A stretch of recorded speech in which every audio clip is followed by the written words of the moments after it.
Dans ces temps troublés, ces temps difficiles, Dieu veut donner sa paix. Et quand j'entendais ton chant, ma sœur, qui a chanté juste avant, je sentais un peu le Seigneur venir nous rassurer, nous dire ça va, ça va. Si sur la terre c'est pas facile, dans les cieux tout va bien. Et avec Dieu tout va bien. Amen. Donc il y a ce Dieu qui nous aime et qui veut nous redire, dans les cieux tout va bien. Où habitons-nous? Dans les cieux. Nous sommes des cieux, on va voir ça tout à l'heure, et nous sommes juste passagers sur cette terre, n'est-ce pas? Les plus âgés disent plus amen que les plus jeunes, c'est normal. Et les plus âgés disent amen, amen. Et moi j'ai 7 petits-enfants, donc évidemment je fais partie des plus âgés. Hein? Mais combien ça aide ma vie de savoir que nos yeux humains, naturels, ne voient pas ce qui va durer éternellement. Mais nos yeux spirituels voient les réalités spirituelles. Et Dieu nous dit qu'il nous aime éternellement. C'est très long, frères et sœurs. L'amour de Dieu n'a pas de fin. Et il désire retrouver toute sa famille, et la voir ensemble. Et il me semble que la pensée prophétique du cadre dans lequel je vais donner cet enseignement, c'est celui-ci. Dieu n'a qu'une famille. Il n'a pas plusieurs familles. Il n'en a qu'une. Elle est diversifiée. Elle est plurielle. Elle est faite de gens différents parce que Dieu a un cœur diversifié et pluriel. Et qu'il a cette grâce qu'il nous a offerte de nous aimer les uns les autres dans la différence. Donc ce Dieu-là nous dit qu'il veut voir sa famille réconciliée. Et si vous sortez un peu dans les nouvelles extérieures à nos communautés ici locales, toute l'histoire de ce monde, c'est une histoire de famille, souvenez-vous. Les conflits à l'heure actuelle dans le monde sont des affaires de famille, jusqu'à ce que, dernier verset de l'Ancien Testament, donné par le prophète Malachie, comme vous voulez, c'est le même, qui nous dit qu'il va envoyer l'esprit d'Élie pour que les pères se réconcilient avec les fils et les fils avec leurs pères. Et la même chose pour les mères et les filles. Parce que Dieu veut voir sa famille réconciliée, consolée, restaurée, en bonne santé, parce que Dieu aime sa famille. Et gardons cette foi que c'est le désir de Dieu que nous soyons une seule famille. Je vais m'appuyer sur Jean 17. Et je continuerai dans l'enseignement sur cette pensée, où Jésus va dire « Je vous ai donné la gloire que le Père m'a donnée. Je vous l'ai donnée, c'est dans Jean 17.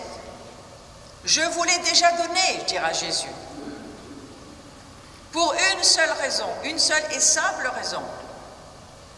Pour que le monde puisse voir à l'amour que vous avez dans toute votre famille, diversifiée, plurielle, complémentaire sur la terre, que le monde puisse voir que je suis un père qui aime toute sa famille. Et à l'amour que vous aurez ensemble les uns pour les autres, ils me connaîtront.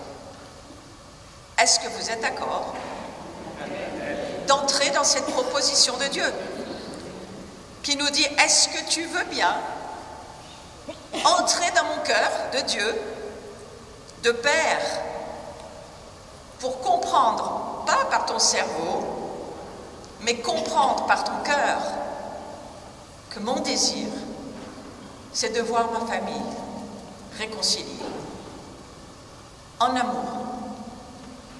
Isaac, Ishmaël, les îles, les terres, les nations, une seule famille dans le cœur de Dieu. Amen. C'est pour cela que notre Père il est venu parmi nous au travers de son Fils. Et on va voir ce que son Fils a fait pour nous. Il n'est pas venu, le Fils, nous révéler une église, un pasteur ou un ministère ou je ne sais quoi. Il est venu révéler le Père. Le Fils est venu révéler le Père d'une famille. Il n'est pas venu révéler l'Église, il est venu révéler le Père de l'Église. Et ce Père aujourd'hui voudrait que vous puissiez rentrer dans son cœur. On l'a chanté. Il va nous emmener, la Sainte Cohorte, sur les sentiers de sa gloire. Et on va découvrir qui il est encore un peu plus. Donc c'est là où je voudrais commencer. Frères et sœurs, nous sommes appelés à vivre sa gloire dans ce contexte que je viens de vous amener. Nous allons lire Romains chapitre 8 verset 17. Puisque nous sommes enfants, nous sommes aussi héritiers, héritiers de Dieu et donc co-héritiers du Christ. Puisque nous souffrons avec lui. Qui souffre avec Jésus?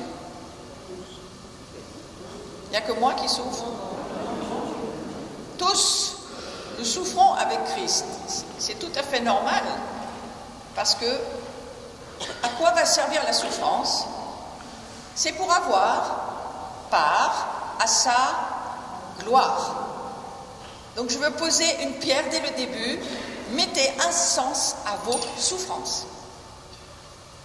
Si vos souffrances ont un sens, vous traverserez. Je crois que Abraham, comme Moïse du reste, tous ces marcheurs, on a parlé de marcher. Je ne sais pas vous, mais tant qu'on marche, c'est qu'il y a la vie. Marchons.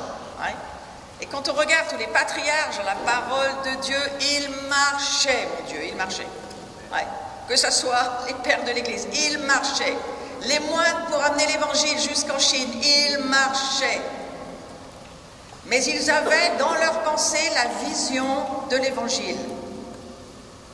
Ils ne marchaient pas pour rien. Ils ne souffraient pas pour rien. Ils savaient qu'en traversant tout ce qu'ils devaient traverser, ils avaient une part de la gloire de Dieu. Lisons Romains chapitre 8 verset 30.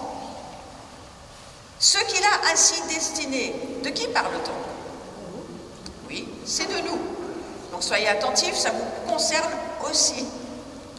Ceux qu'il a ainsi destinés, il les a aussi appelés à lui.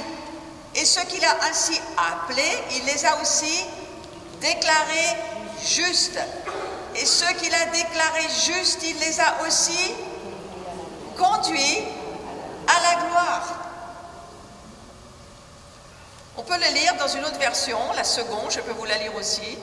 Ceux qu'il a prédestinés, il les a aussi appelés, et ceux qu'il a appelés, il les a aussi justifiés, et ceux qu'il a justifiés, il les a aussi glorifiés. Frères et sœurs, qui sait qu'il a part à la gloire?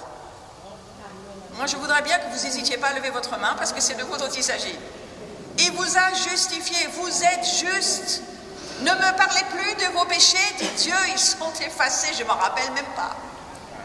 Je ne me souviens pas de quoi tu parles. Si tu acceptes Jésus dans ta vie, tes péchés ne sont plus dans ma mémoire. Dieu les oublie. Parce qu'il t'a justifié en Christ. Le seul qui t'accuse, c'est le diable. À toi de choisir si tu l'écoutes ou si tu écoutes Dieu. Il te laisse libre, Dieu, du choix de qui tu veux écouter. Mais ce passage, et il y en a beaucoup d'autres, ils nous disent que nous sommes justes. Ta foi doit se lever cet après-midi en te disant au fond de toi, la vérité, c'est que je suis juste. Peut-être tu ne fais pas tout juste, mais devant Dieu, en Christ, tu es déclaré juste. Et ne sois pas inquiet, le Saint-Esprit viendra corriger ce qui a besoin de l'être. Mais regarde-toi comme juste. Ne te regarde pas comme un pécheur. Sinon, pourquoi Jésus est mort? Il est mort pour que nous soyons déclarés justes, et pas seulement, pour que nous ayons aussi une part de la gloire. Alors, on va se le redire ensemble, si vous voulez bien. Nous sommes destinés, appelés, justifiés et glorifiés. On y va ensemble? Nous sommes appelés, destinés, appelés, justifiés, glorifiés. Maintenant, on l'a juste lu. Maintenant, on va le dire avec foi. Nous sommes destinés, appelés, justifiés, glorifiés. Je vais résumer en une phrase. Nous sommes appelés à vivre sa gloire. Ne soyez pas ignorants de la réalité du plan de Dieu pour votre vie. Nous l'avons déclaré, nous sommes appelés à porter la gloire de Dieu. Nous sommes la gloire de Dieu. Nous sommes la lumière de ce monde. La gloire, c'est un mouvement au son. Ah voilà, excusez-moi, j'aurais dû vous mettre ça. Allez, on le relit pour se faire plaisir? Ok? Et puisque nous sommes enfants, nous sommes aussi héritiers, héritiers de Dieu et donc co-héritiers du Christ, puisque nous souffrons avec lui pour avoir part à sa gloire. Hein? Alors je vais aller à la suivante. Ah, voilà. Et celui qui est dessous, on le lit ensemble. Ceux qu'il a ainsi destinés, il les a aussi appelés à lui. Et ceux qu'il a ainsi appelés, il les a aussi déclarés justes. Et ceux il les a aussi conduits à la gloire. Je suis conduit à la gloire. Alors c'est quoi la gloire? La gloire, c'est un mouvement qui va bouger au son de la voix de Dieu. C'est pourquoi la parole prophétique, la parole de Dieu est tellement puissante. Ce qui provoque un mouvement de la part de l'Esprit Saint, c'est lorsque nous parlons et que nous créons ce que Dieu veut faire. Et aujourd'hui, il y a un mouvement de la gloire de Dieu ici dans ce lieu. Dieu veut faire des choses. Il est en train de bouger par sa parole puissante dans l'être spirituel que vous êtes. Et si jamais vous n'étiez pas sûr d'être un être spirituel, donnez votre cœur à Jésus maintenant. Faites-le. Comme ça, vous avancez dans la journée. Hein? Vous êtes un être spirituel, né de l'Esprit de Dieu, né d'en haut. Votre naissance vient d'en haut, pas de ce monde. Ce monde, c'est pour un temps. D'en haut, c'est éternel. Et Dieu veut maintenant nous voir grandir de gloire en gloire, c'est-à-dire de progrès en progrès. Donc la révélation, c'est lorsque la parole de Dieu nous touche, qu'elle fait d'une certaine manière mouche, c'est-à-dire elle a un impact dans notre être spirituel et elle nous transforme. La gloire, c'est un mouvement de transformation. Depuis que tu es né à nouveau jusqu'à aujourd'hui, la gloire travaille en toi. Le Saint-Esprit est utilisé, la révélation fait bouger la gloire de Dieu en nous. Amen. Et nous sommes transformés de gloire en gloire. C'est ce que Paul nous dit. Et cette gloire nous fait savoir ce que Dieu désire. Et pour entrer dans la réalité du royaume de Dieu, il faut le voir. Dieu veut que tu vois.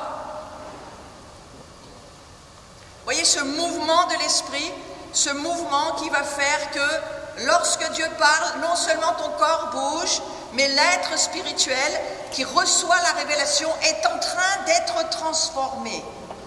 Nous passons de l'état d'enfant à l'état d'adolescent, à l'état d'homme et de femme fait. Nous grandissons, frères et sœurs.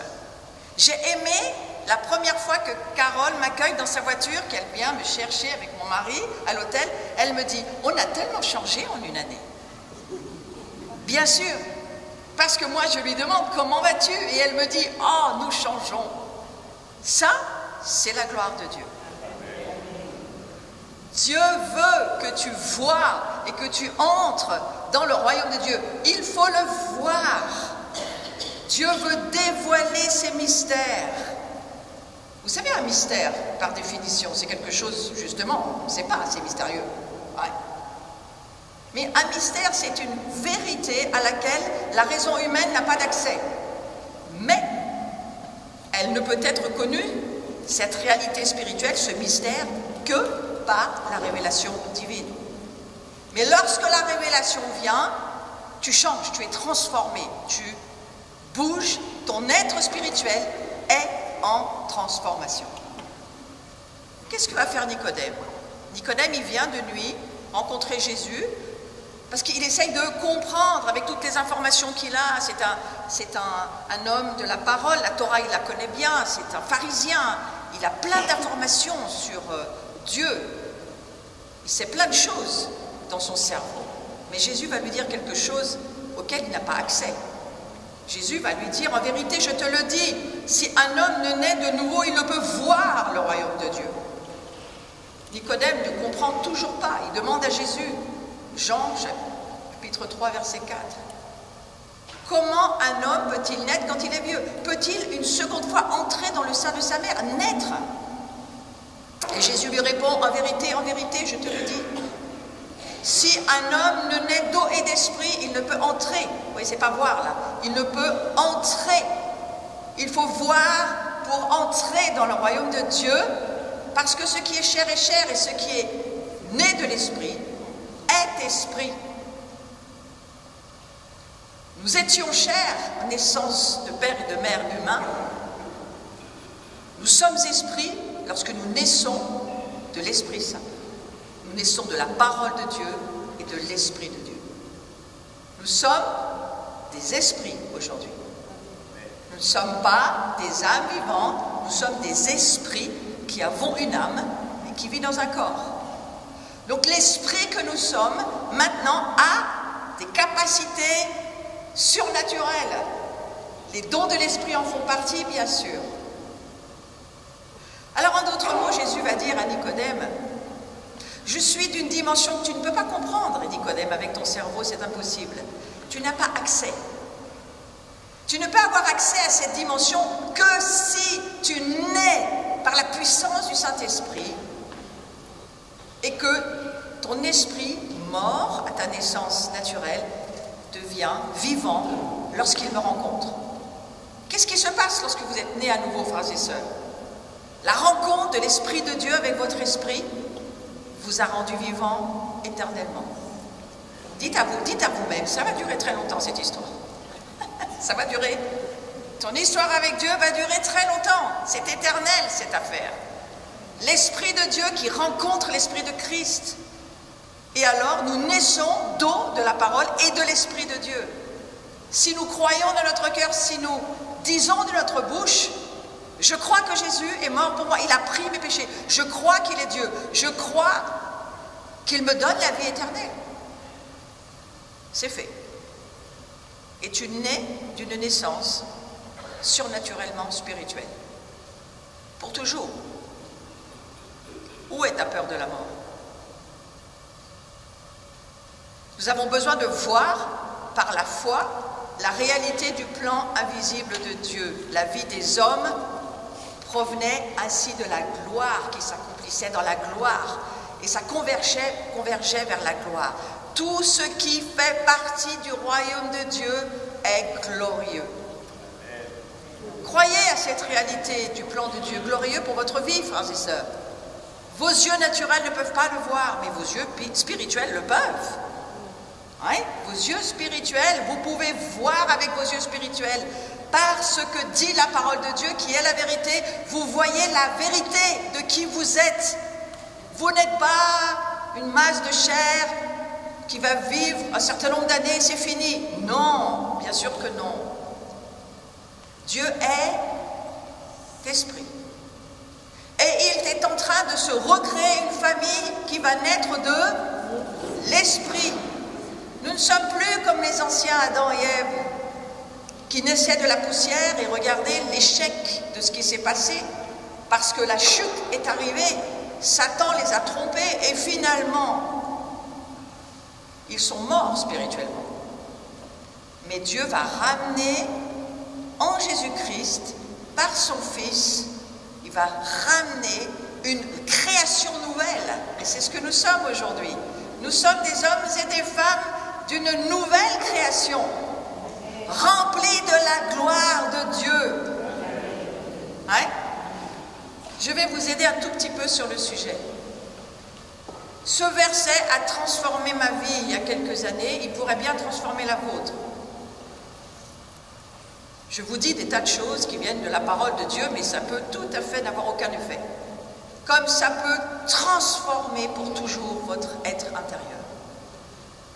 Regardez ce que dit le livre aux Hébreux, dans la version d'Arby, parce que je la trouve très facile à comprendre. Par la foi, nous comprenons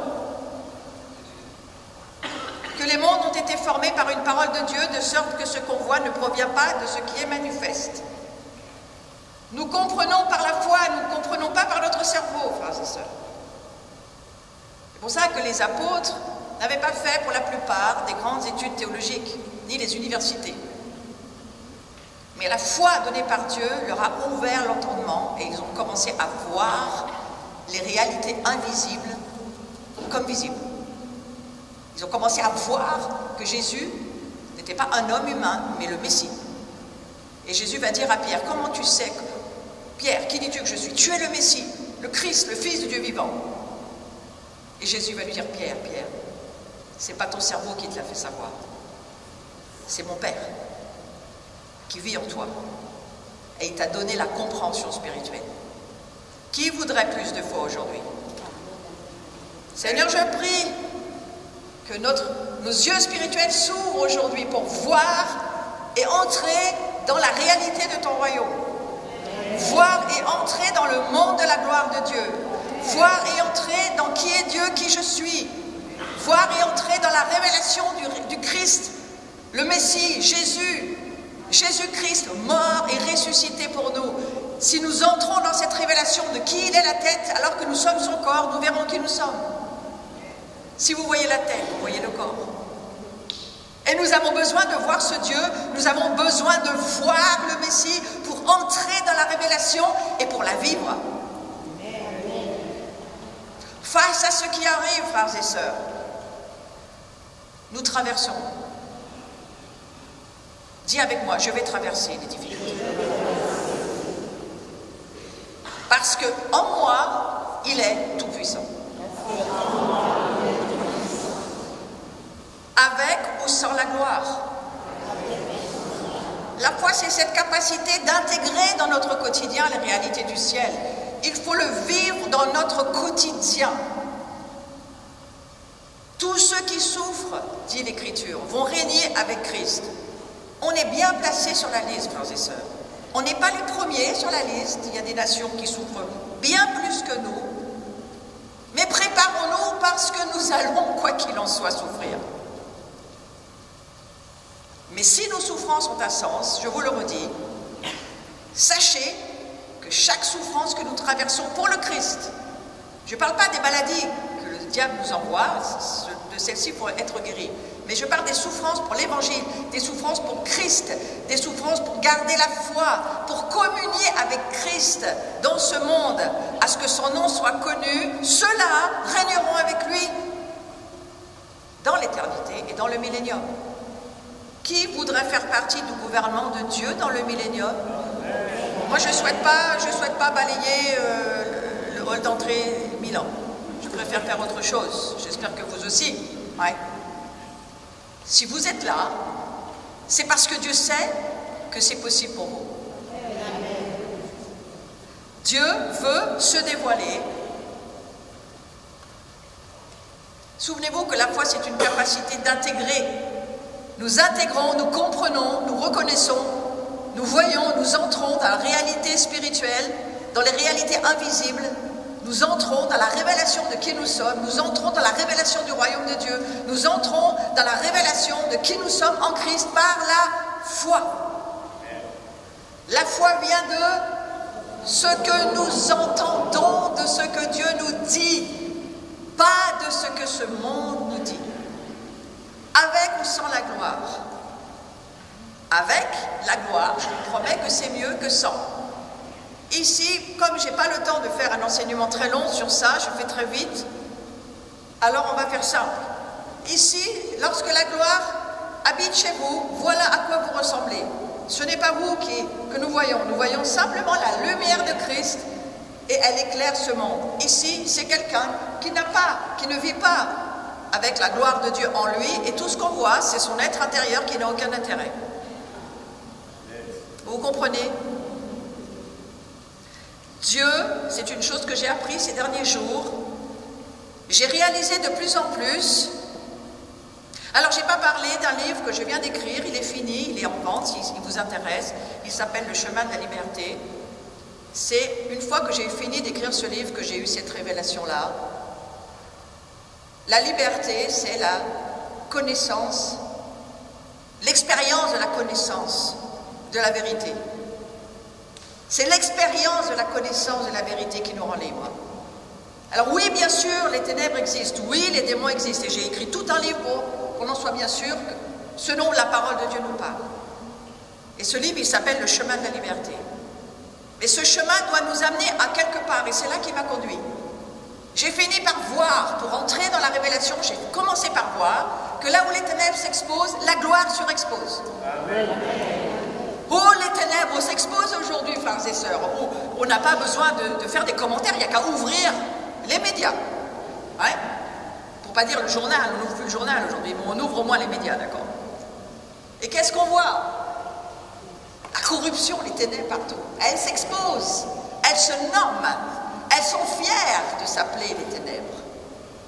Mais qu'est-ce que Dieu fait? Là où le péché abonde, la grâce surabonde. Mais nous passons dans un autre niveau aujourd'hui, où là où les ténèbres s'exposent, la gloire les surexpose. C'est la même chose, mais avec beaucoup plus de puissance. Et c'est pour ça que Dieu commence à dire à son Église, lève-toi et brille. Lève-toi et brille, parce que la lumière arrive et la gloire de Dieu, la gloire de l'Éternel, se lève sur toi. Amen. La gloire se lève sur toi. Amen. Il faut que tu la vois pour y entrer. Cette gloire qui s'appelle Jésus. Et cette gloire, c'est de croire qui est Christ en toi. Donc cette histoire de l'ampoule, c'est ce que nous sommes d'une certaine manière. Il y a cette invitation à entrer dans cette réalité de devenir cette lampe qui est remplie de la gloire de Dieu, pleine de la lumière de Dieu. Nous passons de la grâce qui est la semence de la gloire à la gloire qui est l'accomplissement de la grâce. Oui, nous sommes remplis de la grâce de Dieu, mais il n'est pas écrit que nous allons de grâce en grâce. Il est écrit que nous allons de gloire en gloire. Dis à ton voisin, il t'en faut beaucoup plus que ça de la gloire. C'est quoi la gloire de Dieu? C'est la présence de Dieu dans notre vie. C'est la révélation de la présence de Dieu dans notre vie. Et nous avons tous ici Christ en nous. Nous l'avons. Plus que ça, nous ne l'avons pas seulement. Nous le sommes. Amen. Nous n'avons pas un peu de Dieu ou un peu du Fils de Dieu puis un peu de ce monde. Nous sommes fils et filles de Dieu. C'est un verbe d'état. Hein? Donc nous avons été justifiés pour vivre. Pourquoi Dieu nous a rendus justes? Pour nous faire plaisir seulement, pour se faire plaisir à lui? D'être nés d'une nature de pécheur, il fait de nous des êtres d'une nature divine. Comment c'est possible? C'est quoi son idée? Parce qu'il a une idée derrière la tête, Dieu. Il veut se dévoiler. Il veut voir aujourd'hui le fait que nous soyons justifiés, c'est sa gloire. Nous sommes sa gloire. Il peut dire face au diable, tu vois mes fils et mes filles, c'est moi qui les ai justifiés. C'est moi qui les ai rendus saints. C'est moi qui en ai fait ce que je voulais en faire. Et toi, tu n'as plus le droit de faire ce que tu veux avec eux. Ouais. Par lui, nous avons eu accès, au moyen de la foi, à ce don gratuit de Dieu, qui nous est désormais acquis, ce dont il était gratuit. Vous avez été sauvés, combien ça vous a coûté? Rien. Ça vous a juste coûté de le croire. Qui veut croire qu'il est saint aujourd'hui? Alors commencez à remercier le Seigneur pour les saints que vous êtes. Ouais. Bien sûr qu'on peut reconnaître qu'on était pécheurs, mais mettez-le à l'imparfait, merci. Au présent, vous êtes des saints. Qui péchaient encore un peu, certes, mais Jésus s'occupe de vos affaires. Et la puissance de son sang a la capacité de vous rendre juste tout le temps. C'est la réponse de Dieu face au diable. Il a levé une création nouvelle et c'est nous. Et il dit au diable, regarde, diable, qui ils sont? Ils s'aiment, ils amènent mon royaume sur la terre, ils ont la capacité du pardon, ils peuvent souffrir et aimer encore, ils peuvent pardonner l'impardonnable et ils sont ma famille. Regarde, diable, ils sont là. Ça s'appelle la foi. Alors par lui, nous avons eu accès, c'est au passé composé, au moyen de la foi, à ce don gratuit de Dieu qui est désormais acquis. Et notre fierté se fonde sur l'espérance d'avoir part à la gloire de Dieu. L'espérance, parce que l'espérance est une certitude. L'espérance n'est pas l'espoir. L'espérance, c'est l'assurance des choses qu'on espère. On est sûr de ce qu'on est en train d'espérer. Nous sommes d'une nature divine et nous avons une part de la gloire de Dieu dans notre vie. Qui suis-je? Qui suis-je, moi, le Fils de l'homme? Qui dites-vous que je suis? Dieu le Père. Il permet à Pierre d'avoir une révélation à ce mystère, parce que c'est un mystère. Tu es le Christ, loin du Fils du Dieu vivant. Christ en vous, c'est l'espérance de la gloire. Le mystère caché, de tout temps, à toutes les générations. Vous entendez ce que je suis en train de vous dire? C'est Colossiens 1,26, c'est la parole de Dieu, c'est pas moi qui parle. Le mystère caché, de tout temps et à toutes les générations. Je vous le redis, le mystère caché, de tout temps à toutes les générations. Je suis dans Colossiens 1,26. Mais dévoilé maintenant à ses saints. Ça veut dire qu'il est en train de dévoiler son plan maintenant à nous les saints.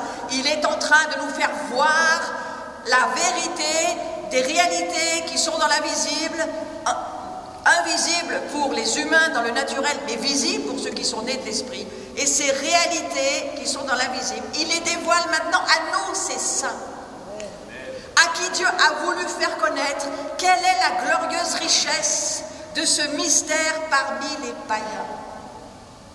C'est quoi? Christ en vous, l'espérance de la gloire. Christ en nous, c'est l'espérance de la gloire. Ça veut dire que nous sommes certains que Christ en nous fait de nous des êtres de gloire. Ce mystère, l'espérance de la gloire, il est en nous. Mais maintenant, cette gloire qui est en nous, frères et sœurs, doit être libérée dehors. Dieu est fatigué d'être confiné dans votre vie. Il est fatigué d'être enfermé. Il aimerait que vous puissiez le laisser se libérer. Et il aimerait voir les malades guéris autour de vous. Il aimerait voir les personnes mortes spirituellement ressuscitées. Il aimerait voir les captifs être libérés. Il aimerait voir son royaume se répandre, pas par vous, mais par lui en vous.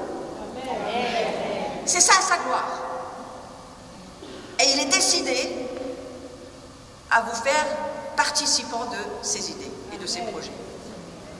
Il ne vous force pas, mais il vous invite vraiment à le désirer vous aussi. Alors qui est-ce qu'on est? Qui suis-je? Qui est Christ en moi? Pour moi, c'est les deux grandes questions qu'il faut se poser en ce moment. Nous avons besoin de connaître deux choses. Les disciples de Jésus, ils comprennent pourquoi ils n'ont jamais pu identifier qui ils étaient. Vous avez beaucoup de questions, les disciples. Hein. Et c'est qui ce gars? Qu'est-ce qu'il fait? Il passe au travers des murs, il met des plaques sous les yeux des gens, ils se mettent à voir. C'est quoi ce gars? Franchement, quand vous lisez les évangiles, un fils de Dieu sous forme humaine, c'était la première fois que les humains voyaient ça. Personne n'a jamais imaginé que Dieu puisse avoir un fils, premièrement. Ni vu ce à quoi pouvait ressembler un fils de Dieu sous une forme humaine. Pierre reçoit la révélation qu'en plus d'être un homme, il est fils de Dieu. Sans cette révélation du Père sur qui est Jésus véritablement, nous serons justes et religieux.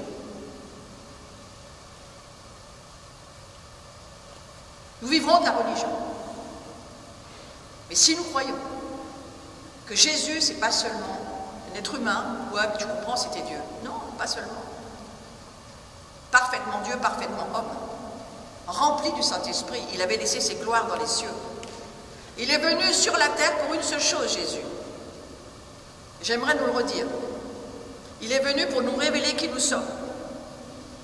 Nous aussi, nous sommes une création qui n'a jamais existé avant que Jésus vienne. Jésus était le dernier Adam, donc la race adamique, il n'était pas venu la ramener comme elle était avant la chute. Non, c'est fini ça, c'est mort, terminé. Nous ne sommes plus des êtres qui venons de la poussière. Nous sommes des êtres qui venons des cieux. Juste le berger a l'air d'être d'accord. Nous sommes des êtres spirituels, nous venons des cieux, nous sommes nés d'en haut, d'une semence, le berger l'a très bien dit tout à l'heure, une semence incorruptible. Expliquez-moi comment on peut vous corrompre, puisque vous êtes nés d'une semence incorruptible. Comment pouvez-vous être corruptible? Vous n'êtes plus corruptible. Dans votre être spirituel, en Christ, vous êtes incorruptible. Vous êtes vivant éternellement. Vous êtes qui est Jésus. Et Pierre, il l'a vu, il a dit, c'est pas seulement un homme, c'est Dieu ce gars-là. Il fait des trucs que personne ne peut faire.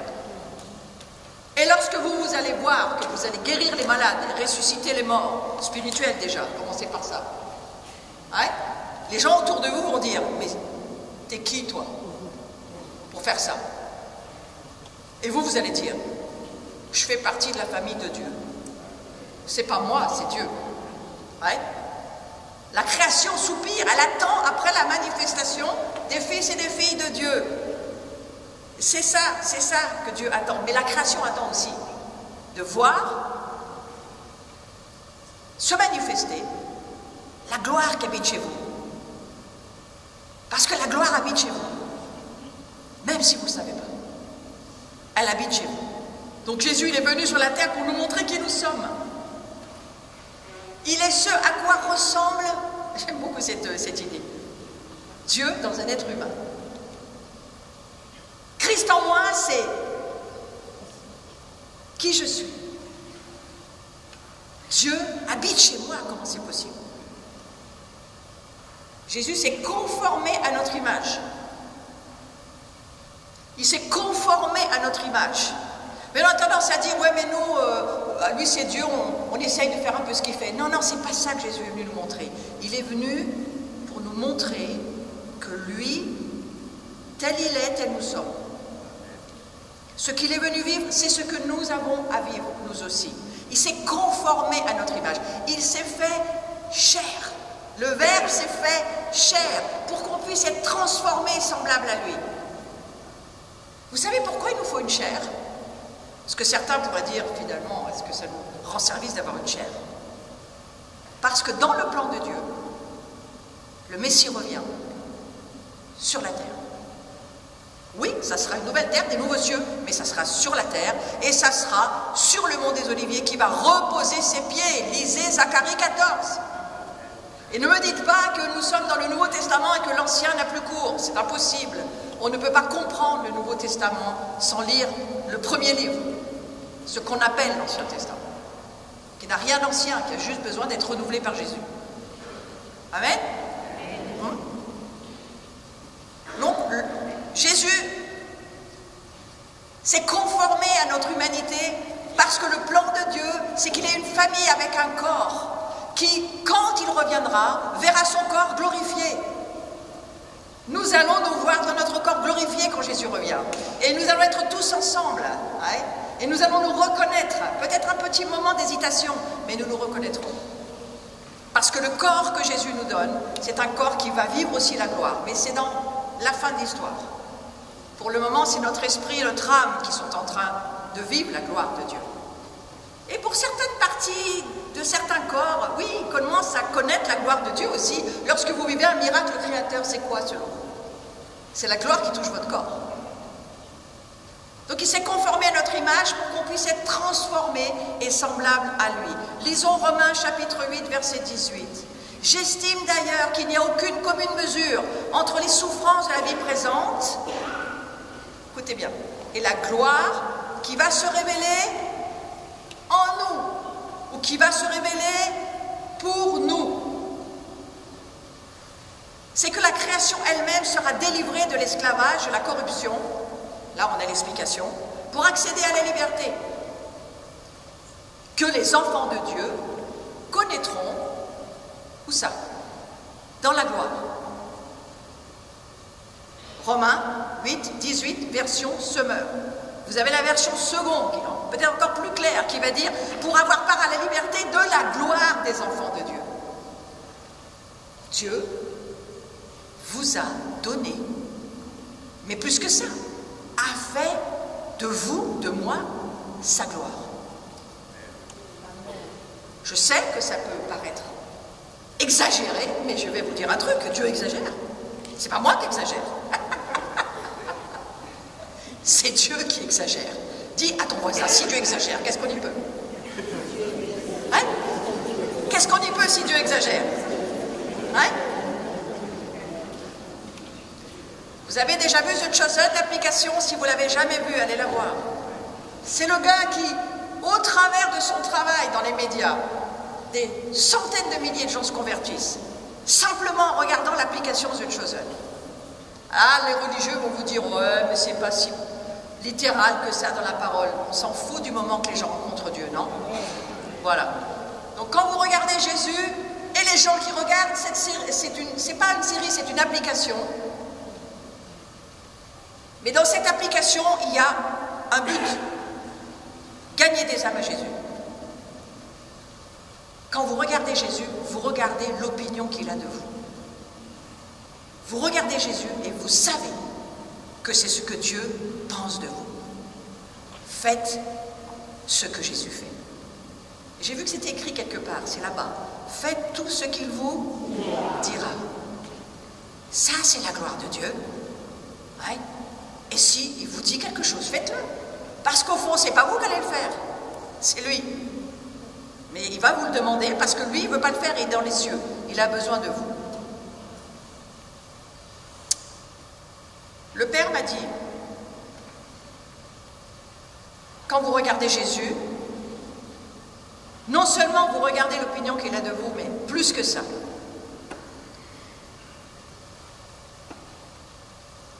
Avant d'aller là-dessus, je vais vous lire un verset. Jean, chapitre 1, verset 9, 14, mais je vais vous lire quelques petites bribes de ce passage de Jean 9, 14. On parle de la parole de Dieu. C'était la véritable lumière, la parole de Dieu. Elle a donné le pouvoir de devenir enfants de Dieu à ceux qui croient en son nom, qui sont nés, de Dieu. La parole, verset 14, a été faite chair. Elle a habité parmi nous, pleine de grâce, de vérité. Nous avons contemplé sa gloire. Lorsque vous regardez Jésus, vous contemplez la gloire de Dieu, une gloire comme celle du Fils unique venu du Père. Ce Jésus que vous contemplez, le monde veut contempler Jésus au travers de vous. C'est ce que le monde cherche à voir pour entrer dans le royaume de Dieu. Vous vous souvenez que pour pouvoir rentrer dans le royaume de Dieu, il faut d'abord le voir. Le monde veut voir pour pouvoir entrer. Et donc le Père nous choisit pour qu'au travers de nous, le monde puisse voir la gloire de Dieu. En d'autres mots, la Bible dit que Jésus était le Fils du Dieu vivant, venu sur la terre, comme un être humain, pour que nous puissions contempler la gloire de ce à quoi ressemble sur terre un fils ou une fille du Dieu vivant. Regardez Jésus, c'est voir la gloire sous une forme humaine. Seigneur, je prie pour chacun de nous ici, qu'on accueille cette parole et qu'on la laisse se former en nous comme une réalité spirituelle qui va nous transformer. Et que lorsque je regarde et je contemple Jésus, je vois qui je suis en lui. Et je vois l'opinion que Dieu a de moi en Christ. En fait, quand vous regardez Jésus, vous contemplez l'opinion de Dieu à notre sujet. Au sujet des plans qu'il a formés pour nous, de l'honneur qu'il a placé sur nos vies, de la majesté qu'il aimerait que nous vivions, de l'autorité que nous avons réellement, de la peur que les démons ont à notre sujet, frères et sœurs. Si vous saviez comme les démons nous craignent. Là où les ténèbres s'exposent, la gloire surexpose. Les chrétiens prient, la gloire surexpose les ténèbres.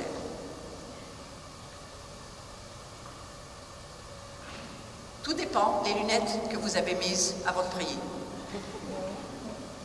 Enlevez vos lunettes terrestres et mettez vos lunettes célestes. Seigneur, je prie pour que tu nous donnes tes yeux spirituels pour voir. Non pas voir ce que le monde ou le diable veut nous faire voir, ou même ce que les démons veulent vous faire voir. Vous pouvez très bien dire aux démons, non merci, non merci, c'est passer votre chemin. Parce que moi je vois ce que Dieu me dit, que la Bible dit que je suis.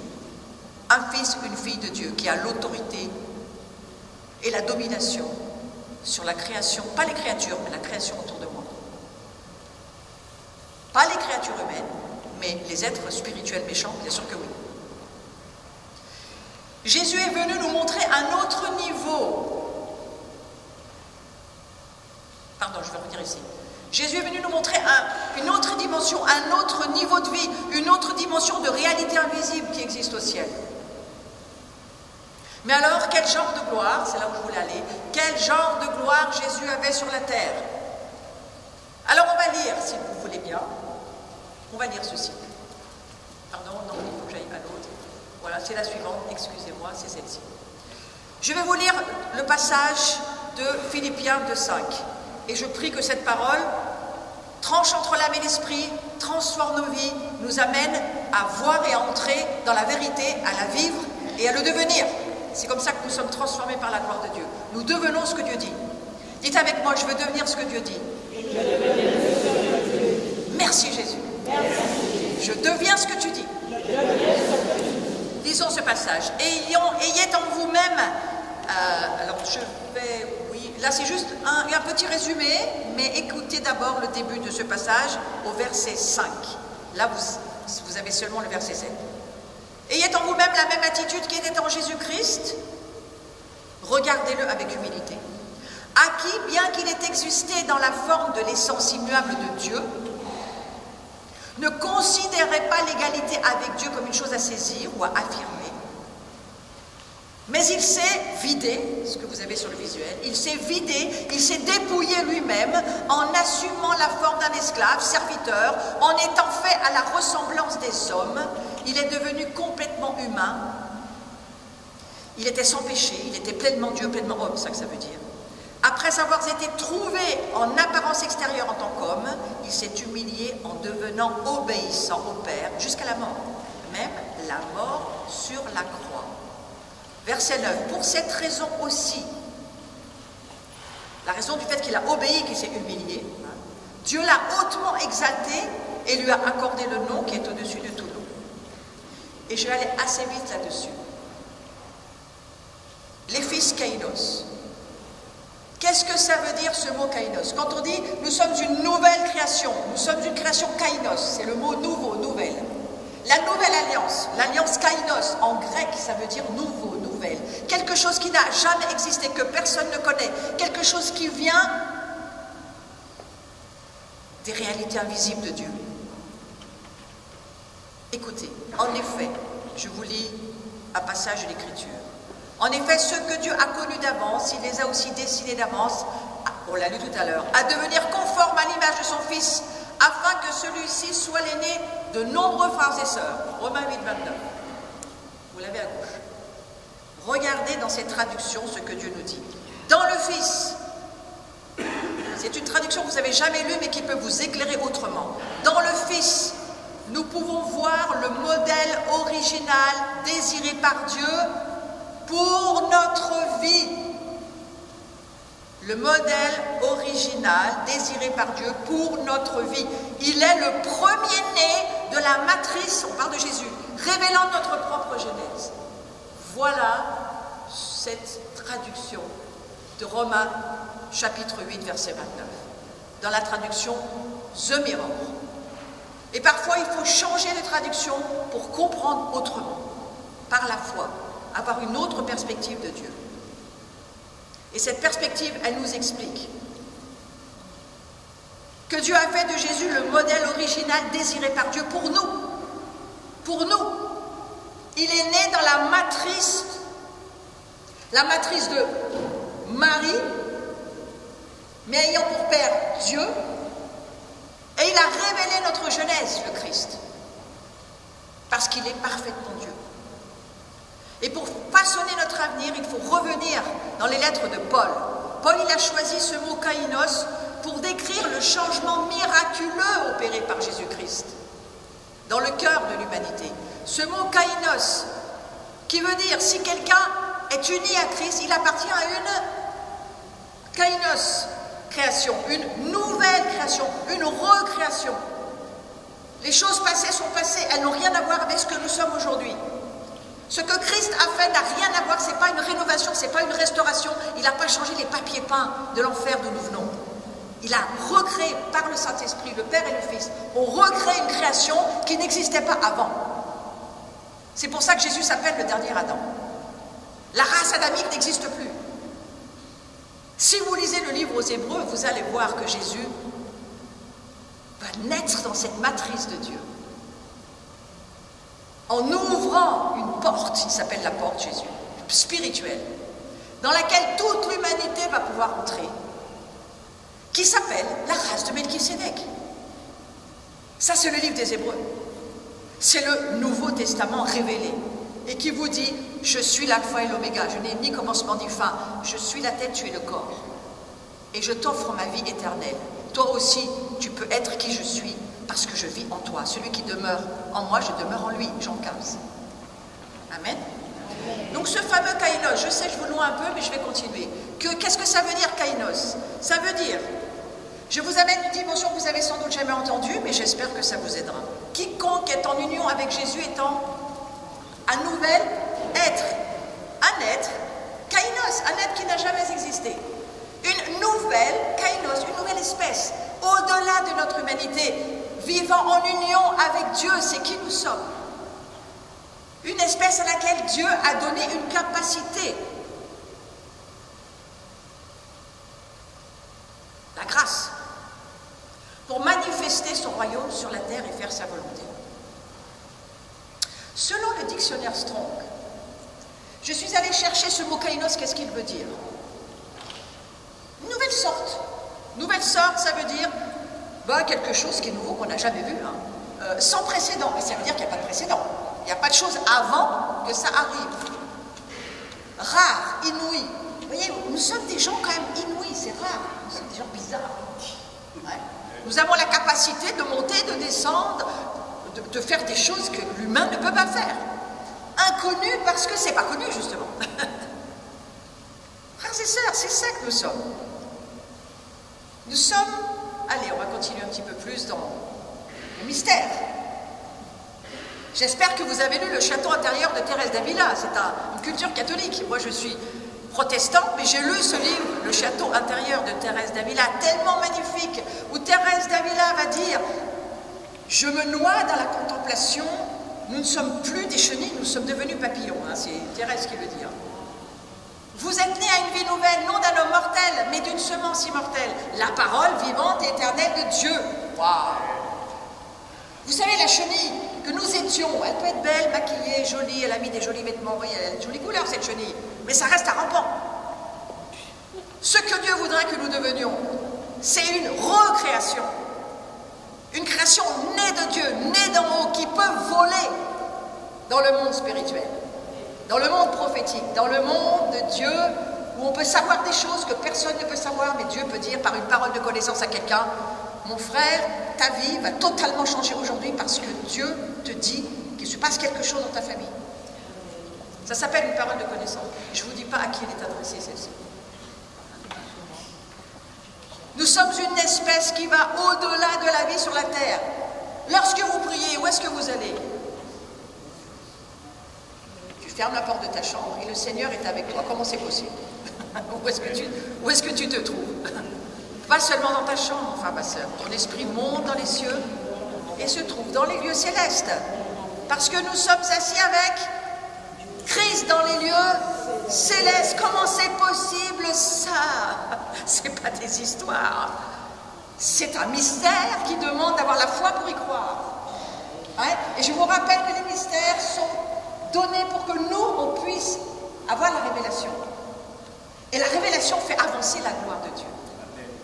Et ici, j'ai tellement aimé ce verset que j'ai pris dans la version The Passion en anglais, qui est traduite en français. Vous savez, vous la connaissez par cœur, ce verset, je vous le lis comme il est connu normalement. Il n'y a ni grec, ni juif, ni circoncis, ni incirconcis, ni barbare, ni scythe, ni esclave, ni libre, mais un Christ qui est tout et en tous. Vous l'avez déjà entendu ce verset? Voilà, on va lire dans cette version-là, vous ne le reconnaîtrez pas.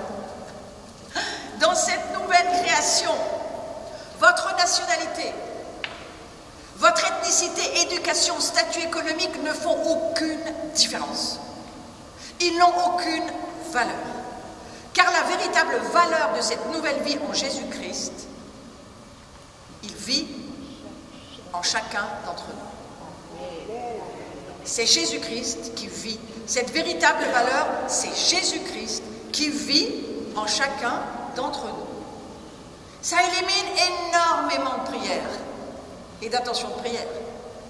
Votre ethnicité, votre éducation, votre statut économique, pour Dieu n'a pas de différence. Mais c'est Christ qui vit en nous. C'est pourquoi le monde, du temps de Christ, changeait tellement. Parce qu'il croyait dans la parole de Dieu. Et je crois que nous, il faut se mettre à croire ce que Dieu dit. Ça veut dire que dans cette nouvelle création que nous sommes, on est libre de notre nationalité, frères et sœurs. On n'est plus esclave de la nationalité. Pas du tout.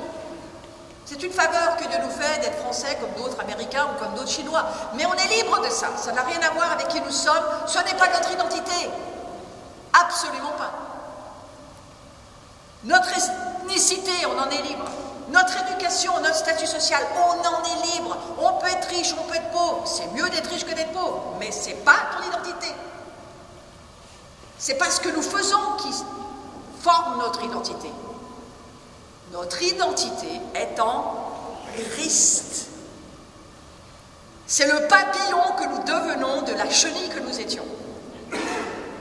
Nous naissons d'en haut d'une nouvelle naissance spirituelle, où il n'y a plus de nationalité, il n'y a plus d'ethnicité, il n'y a plus de statut économique. Ça n'a aucune valeur pour Dieu. La valeur, c'est la famille, et c'est le fait d'être frères et sœurs, fils et filles de Dieu. Donc la véritable valeur de cette nouvelle vie ne peut être que Christ. Nous sommes un avec Christ. Et regardez aussi cette traduction magnifique de 2 Corinthiens 5, 17. Nous sommes comblés de connaissances, de sagesse, de pouvoir surnaturel, frères et sœurs. Et bien d'autres choses encore. On est comblés de la gloire de Dieu par la parole de Dieu, par la foi d'y croire. Amen. Amen. Ainsi, si quelqu'un est uni à Christ, ben, il faut être uni. Hein. Pourquoi l'adoration est tellement importante?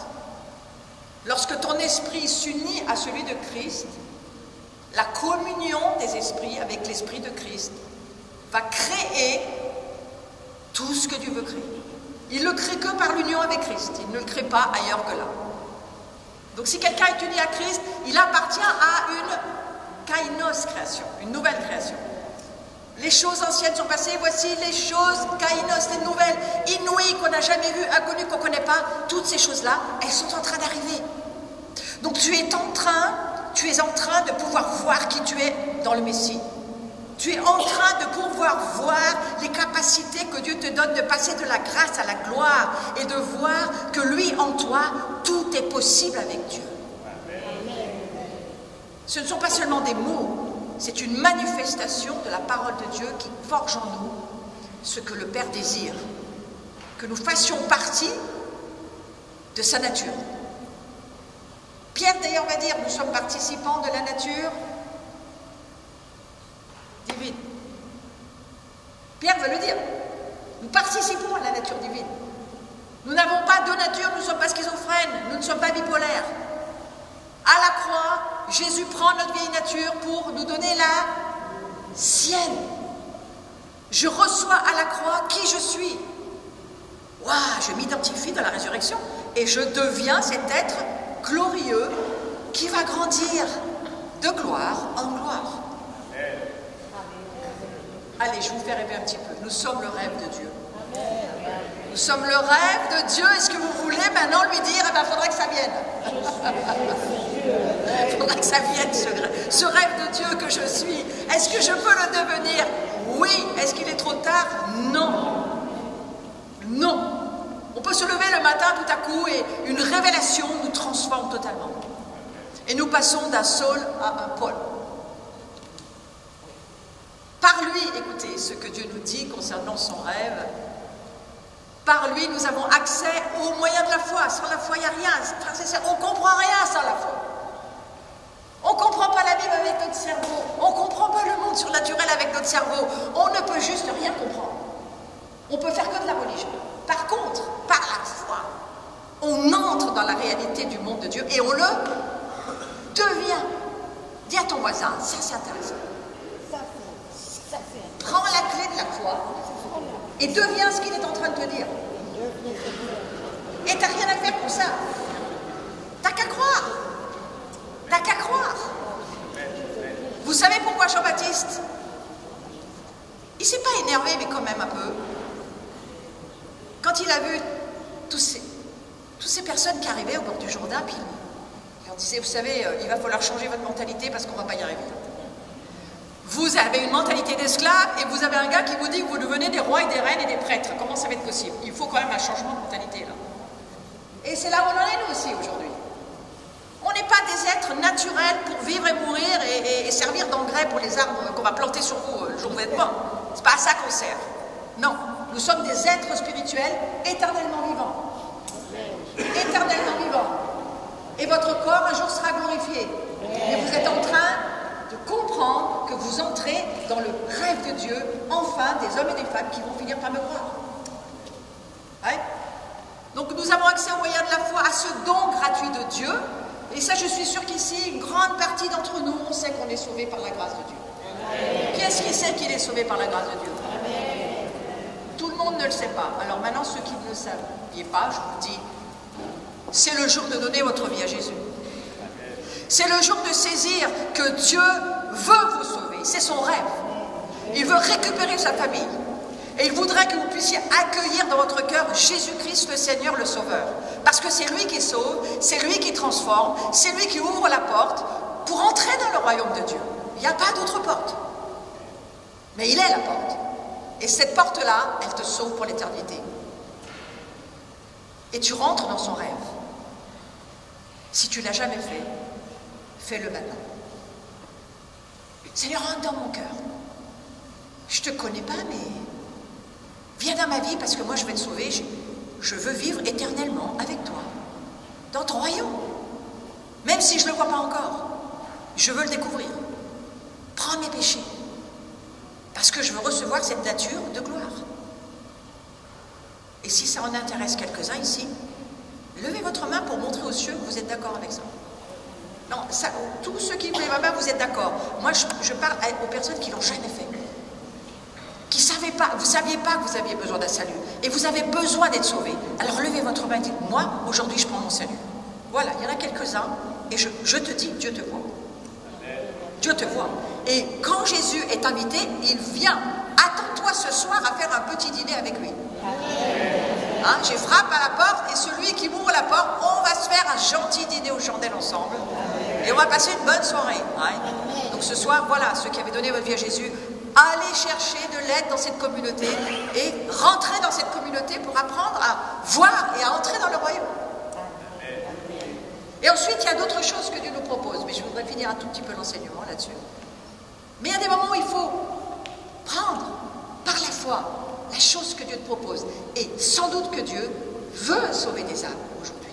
Ce qu'il vient de faire.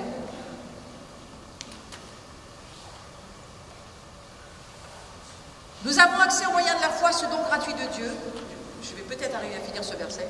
Qui est désormais acquis et notre fierté se fonde sur l'espérance d'avoir part à la gloire de Dieu. Ça, c'est Romains 5, verset 2. On va la lire dans cette traduction-là. Jésus, c'est le même verset, mais dans une autre traduction. Traduction The Mirror. Jésus est l'étreinte de la grâce de Dieu à la race humaine tout entière. Nous sommes là nageant dans la béatitude radieuse de notre innocence rachetée. C'est ça que nous sommes lorsque nous acceptons Jésus. Amen. On devient totalement innocent de tout. Le diable te dit c'est impossible. Dieu te dit je l'ai fait par mon fils. Amen. Diable, tais-toi. J'aimerais faire taire le diable dans certaines pensées aujourd'hui. Ne laisse pas le diable t'accuser, ni t'utiliser pour accuser les autres. La grâce de Dieu, on n'a rien à voir là-dedans. C'est Dieu qui décide de faire grâce. Et nous, on ne peut juste que dire Amen. Amen. Aurions-nous accordé la grâce à un gars qui faisait le djihad et qui tuait les gens exactement comme on le voit en ce moment dans ce qui se passe dans l'actualité? C'était ce que faisait Paul. Il s'appelait Saul, il était pharisien et il tuait des chrétiens en pensant faire le bon job. Et il ne nous est pas décrit comment il les tuait, mais vous pouvez imaginer. Et ce gars-là est tombé de son cheval, gloire à Dieu, et il est devenu Paul.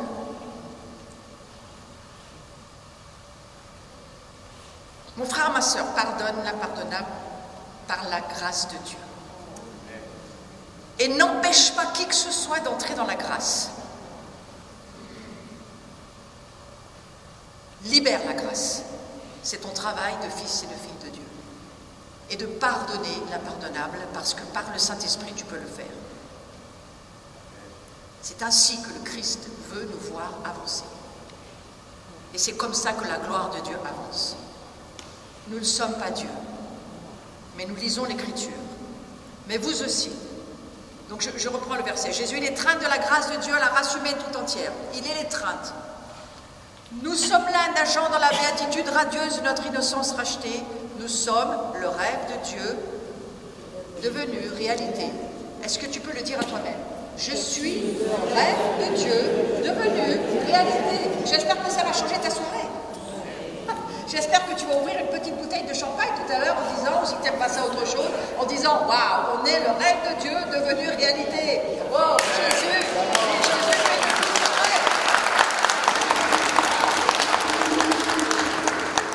Jésus fait de moi son rêve. Ouais. Il est le prototype, Jésus. Mais vous êtes ressuscité.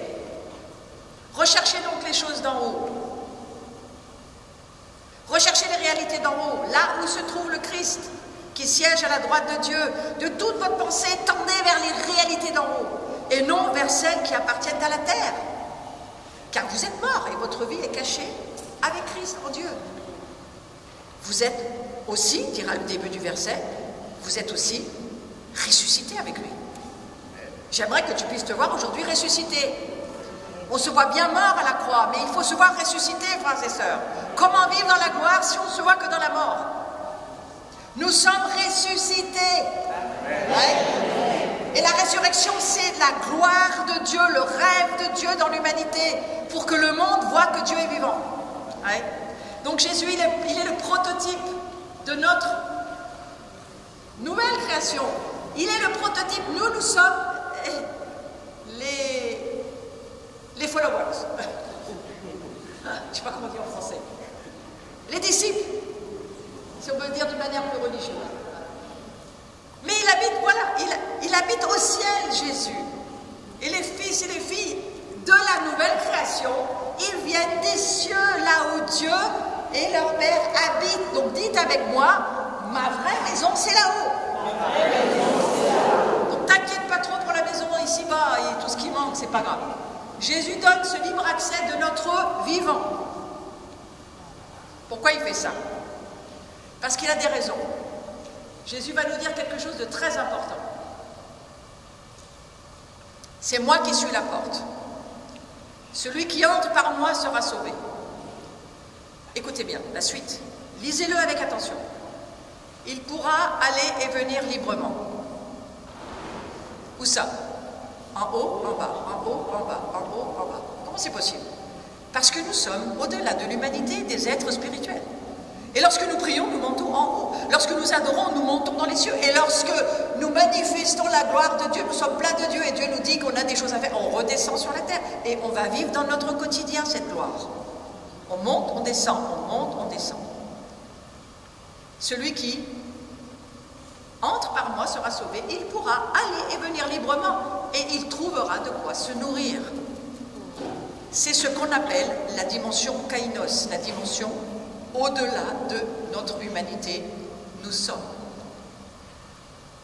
Oui, regardez, de nombreux peuples viendront en se disant les uns aux autres, venez, montons au mont de l'Éternel, au temple de Dieu, du Dieu de Jacob. Il nous enseignera les voies qu'il a prescrites et nous suivrons ses sentiers, car de Sion viendra la loi et de Jérusalem la parole de l'Éternel. J'ai compris quelque chose il n'y a pas si longtemps que ça. Et il ajouta, oui, je vous l'assure, vous verrez le ciel ouvert et les anges de Dieu monter et descendre entre le ciel et la terre par l'intermédiaire du Fils de l'homme. C'est ce que nous allons voir et que nous voyons de plus en plus. De plus en plus, nous allons voir les cieux, nous allons voir les anges, nous allons voir les manifestations surnaturelles de Dieu venir nous donner des coups de main, parce que, frères et sœurs, on en a besoin de plus en plus. On a besoin de plus en plus de ce monde angélique qui vient nous aider, qui vient à notre secours. On a besoin de voir les cieux venir sur la terre. Vous ne pensez pas qu'il y a des anges ici qui prennent des notes de ce qui se passe? Bien sûr que oui. Certains les voient, d'autres pas. Pourquoi? Parce que Jésus est le ciel ouvert. Jésus, il est cette porte. Ce n'est pas seulement la porte d'une bergerie sur la terre, c'est une porte dans les cieux. Et il a ouvert les cieux lorsqu'il est mort. Il est remonté à l'ascension. La tête est passée en premier, le corps a suivi. Qui sommes-nous? Le corps. Si la tête est montée, le corps est monté. Nous aussi, nous sommes montés dans les cieux. Nous aussi, nous sommes au bénéfice de ces rencontres célestes qui vont devenir normales. Ces rencontres vont devenir tout à fait normales pour l'Ecclésia, c'est-à-dire toute l'Église, messianique comprise du reste. Donc, être avec Christ, c'est quoi dans les lieux célestes? C'est le désir de Dieu. Qu'est-ce que Jésus a prié? Père, mon désir, c'est que ce que tu m'as donné soit avec moi, là où je serai. Où est Jésus? Dans les cieux. Donc, Jésus va dire, mon désir, c'est que ce que tu m'as donné sur la terre, il soit avec moi dans les cieux, et que là où je serai, il contemple ma gloire, celle que tu m'as donnée parce que tu m'as aimé avant la fondation du monde. Ici, on a Jésus qui dit, hé les amis, rejoignez-moi dans les cieux. J'aimerais bien qu'on soit un peu ensemble dans l'adoration de temps en temps, puis vous descendez à vos affaires quotidiennes quand la terre a besoin de vous, mais les cieux ont aussi besoin de vous. Dis à ton voisin, les cieux ont besoin de toi, mon frère, ma soeur. Jésus vient de te dire, les cieux ont besoin de toi. Ouais. On est tous d'accord, Jean 17, 24. Là où je serai, donc il y est maintenant, qu'il contemple ma gloire. Mais mon désir, c'est qu'il soit avec moi. Et lorsque nous adorons Jésus, nous sommes avec le Christ. Et votre vie, ma vie, toute notre vie est cachée dans le Christ. Nous sommes morts à cette vie naturelle. On l'a chanté, hein, le monde derrière, et il y a un chant tout à l'heure qui disait la croix devant. j'ai envie de changer un tout petit peu le champ, mais c'est la même chose. Le monde derrière, mais la gloire de Dieu. La gloire de Dieu. La croix, elle conduit les fils et les filles de Dieu à la gloire. Dieu attend que nous réalisions ce rêve de croire qui nous sommes. Nous sommes la lumière de ce monde. Parce que nous nous laissons être dépouillés, parce que nous renonçons à notre vie naturelle et que nous acceptons d'être recréés dans le Christ et de porter la gloire de Dieu. Et lorsque Christ apparaîtra, lui qui est votre vie, alors vous paraîtrez, vous aussi, avec lui, où ça? Dans la gloire.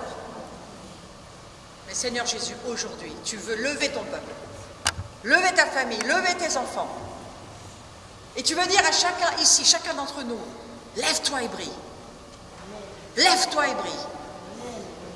Lève-toi et brille. La lumière apparaît sur toi, mon frère, ma soeur. Lève-toi et brille. Pour réjouir le cœur de Dieu. Pour le laisser voir son rêve de Dieu se manifester au milieu de sa famille. Et c'est pour ça qu'il t'a appelé à naître à nouveau. Et à désirer être rempli de son esprit. Et que cette parole puissante transforme ton être intérieur et te permette pas seulement de voir par la parole de Dieu, mais d'entrer dans la vérité de ce que Dieu dit qu'il veut pour ta vie. Tu es son désir.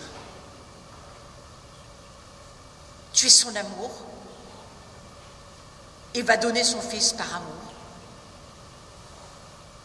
Parce que toute ta valeur, c'est celle du Christ qui s'est donnée pour toi.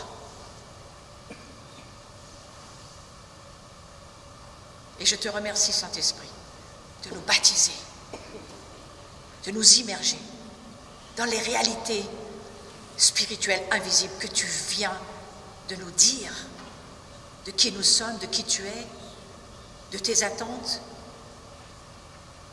et de ce que tu souhaites que chacun d'entre nous, nous soyons dans cet amour tous ensemble. Alors que nous tendons toutes nos pensées vers les cieux, que ce monde puisse voir que tu es vivant. Nous soyons des maillons, une famille qui va faire connaître au monde que tu existes, vraiment. Et maintenant, j'aimerais juste, parce que je l'ai entendu, donc je vais vous prier avec vous et vous lire ce que le Seigneur m'a dit. Il m'a dit qu'il y avait des personnes ici qui avaient prié dans leur chambre. Alors dans leur chambre, c'est un endroit où ils se sont mis à part, spécialement pour aujourd'hui, et qui ont demandé des choses au Seigneur. Alors moi, j'en sais rien, mais je vous dis ce que j'ai entendu. Le Seigneur voudrait répondre à certaines personnes qui ont prié dans le secret. Et vous savez, il y a Matthieu chapitre 6, verset 6 nous dit ceci. Quand j'ai entendu le Seigneur me dire ça, je suis allée chercher ce verset parce qu'il m'a parlé tout de suite, ce verset. Quand tu pries, entre dans ta chambre, ferme ta porte, prie ton Père qui est là dans le lieu secret, et ton Père qui voit dans le secret te le rendra. Il y a une traduction qui dit « te récompensera ». J'ai dit « oh, bah tiens, c'est intéressant, Seigneur. Tu veux donc donner quelque chose à ceux qui ont prié. » Et je vous lis ce que j'ai écrit. Parce que la traduction du verset dit, dans certaines autres versions, « Il te récompensera ouvertement, il te le dira de manière publique. » Donc voilà ce que le Seigneur te dit. Il veut te récompenser de manière publique aux prières que tu as faites et il veut les exaucer. Certaines personnes ont demandé le salut pour leur conjoint, la guérison pour un ami proche ou un proche de la famille. Vous avez demandé cela. La libération de l'alcool. Une personne a prié pour que ses douleurs s'arrêtent, particulièrement dans le dos.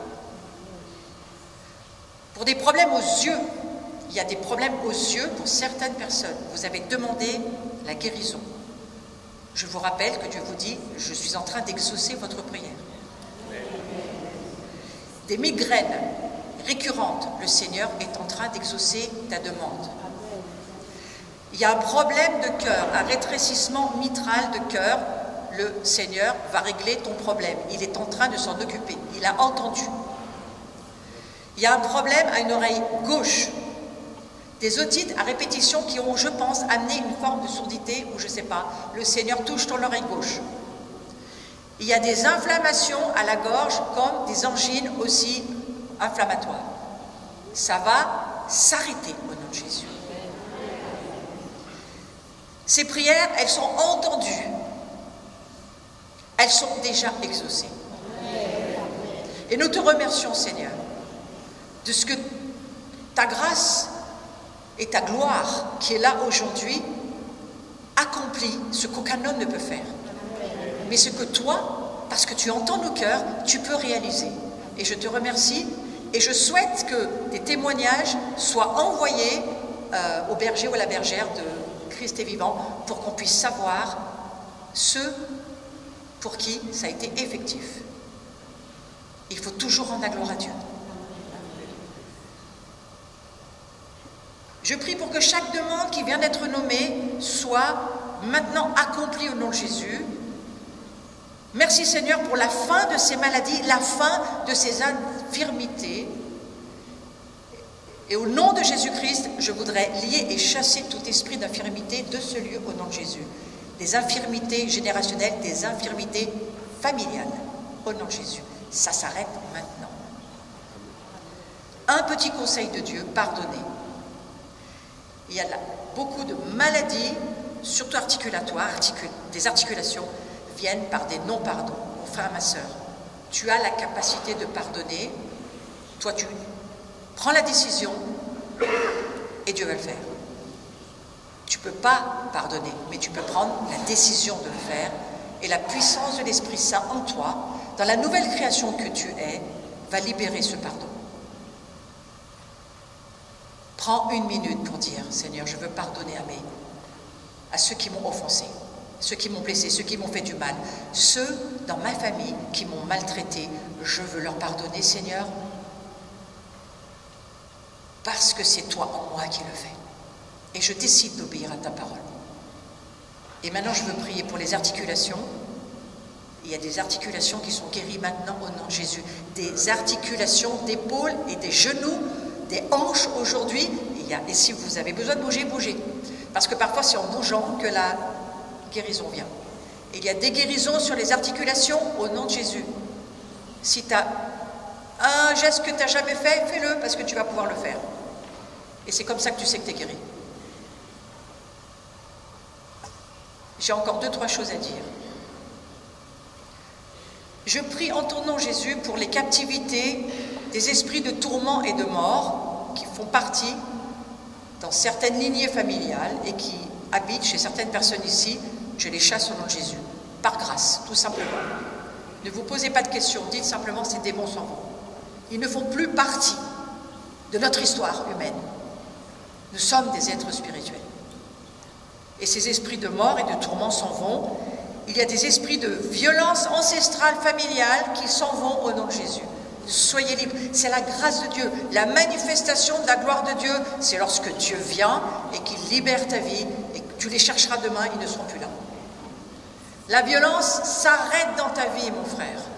Aujourd'hui, la culpabilité qui t'habite, elle s'arrête aujourd'hui parce que tu as touché à la part qui est la tienne de la gloire de Dieu. Merci Jésus, je te remercie pour ton amour pour chacun d'entre nous.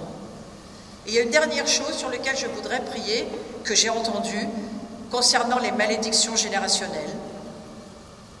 Certains souffrent de honte, c'est générationnel.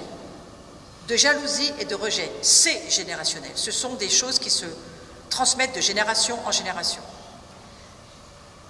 Des malédictions de séparation de génération en génération, d'inceste de génération en génération. Je les nomme pourquoi? Parce qu'ils vont partir, c'est pour ça que je les nomme.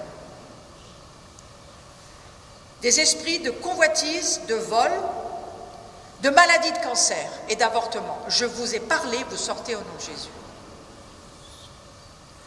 Si vous dites avec moi, merci Seigneur, c'est fini, je suis libre, parce que c'est toi qui me libères, vous allez garder votre délivrance.